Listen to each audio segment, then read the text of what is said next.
अल्हम्दुलिल्लाह वस्सलातु वस्सलाम अला रसूलुल्लाह। ग्रुप आपके मसाइल और उनका हल ग्रुप में सवाल आयो है तो इन वाक़े ऐं किस्से जे मुतालिक़ तहक़ीक़ खपे थी। वाक़ियो इन लेवल जो है, अबू जहल पिंड जी मुठीअ में अमोक कंकरियूं रखी करे आप सल्लल्लाहु अलैहि वसल्लम के पुछे थो त ॾसियो मुंहिंजी मुठीअ में कुरो आहे। तॾहिं उहो पत्थर या कंकरियूं कलमूं पढ़ण लॻियूं। इन वाक़े जी तहक़ीक़ ई वाक़ियो झूठो अने कूड़ो आहे। सही त सही ज़ईफ़ रिवायत में केॾा नथो मिले। इहे अहिड़े कलाकार टाइप जे माण्हू ऐं तयारु कयो हुयूं बनायो हुयूं। शरीयत जो नियम है, आप सल्लल्लाहु अलैहि वसल्लम फरमायो मन कदिब अलैहि मुतअम्मिदन फलियतबव्वा मक़अदहु मिनन नार। जेको शख़्स मूं मुहम्मद अरबी सल्लल्लाहु अलैहि वसल्लम मथे ॼाणी माणी झूठ ॿधंदो, उहो पिंड जो ठिकाणो जहन्नम में तय करे थो। उहो शख़्स वॾो गुनहगार है जेको नबी सल्लल्लाहु अलैहि वसल्लम मथे कूड़ ॿधे थो, अने ही कूड़ आहे। अहिड़ो को वाक़ियो पेश ज न आयो।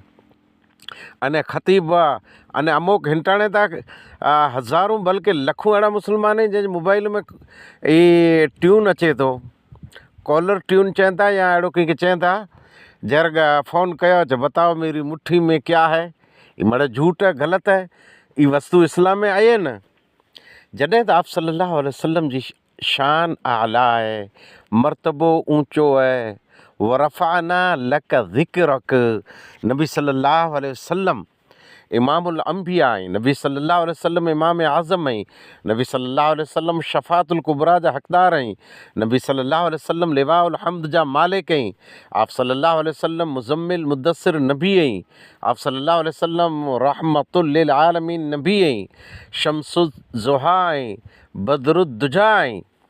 आयो मीर मोहम्मद घोट जाओ जामनम जो जामोट प्रियम आई थई पालोट। खुश थई खलकत वेई खोट। वण टण वासिया थई वण फोट। चढ़ियो चाह मुंहिंजा ॾेई चोट। किसरा जो पण किरहई कोट अहिड़ो अरबी सो अणमोट।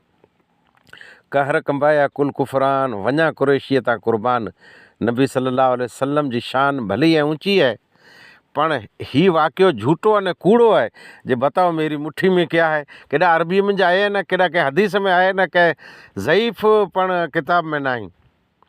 हाणे हिकिड़ो अहिड़ो ज वाक़ियो इन जे मुक़ाबले में नबी सल्लल्लाहु अलैहि वसल्लम जे मौजज़े में जा आहे। सही मुस्लिम सही वाक़ियो आहे। सही मुस्लिम जी रिवायत 2277।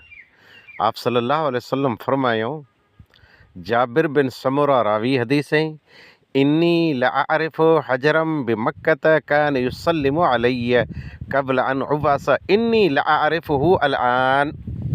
आप सल्लल्लाहु अलैहि वसल्लम फरमायो, नबूअत थी पहला मूंखे मक्के में हिकिड़ो पत्थर सलाम कंदो हो, आऊं उन पत्थर के ओळखां थो। आप सल्लल्लाहु अलैहि वसल्लम फरमाइनि था जे आऊं उन पत्थर के पहचानियां थो, सुञणा थो, ओळखां थो, जेको पत्थर मूंखे सलाम कंदो हो।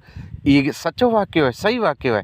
त झूठी वस्तु अने ग़लति वस्तु फैलाइणी, इन जे मुक़ाबले में सही वस्तु फैलाई खपे न। आप सल्लल्लाहु अलैहि वसल्लम मथे जानबूझ कर झूठ अने कूड़ ॿधणु गुनाह बदिने थो। फ़अल्लाहुम्मा सल्लि अला मुहम्मद व अला आलि मुहम्मद कमा सल्लैता अला इब्राहीम व अला आलि इब्राहीम इन्नका हमीदुम मजीद। अल्लाहुम्मा बारिक अला मुहम्मद व अला आलि मुहम्मद कमा बारकता अला इब्राहीम व अला आलि इब्राहीम इन्नका हमीदुम मजीद।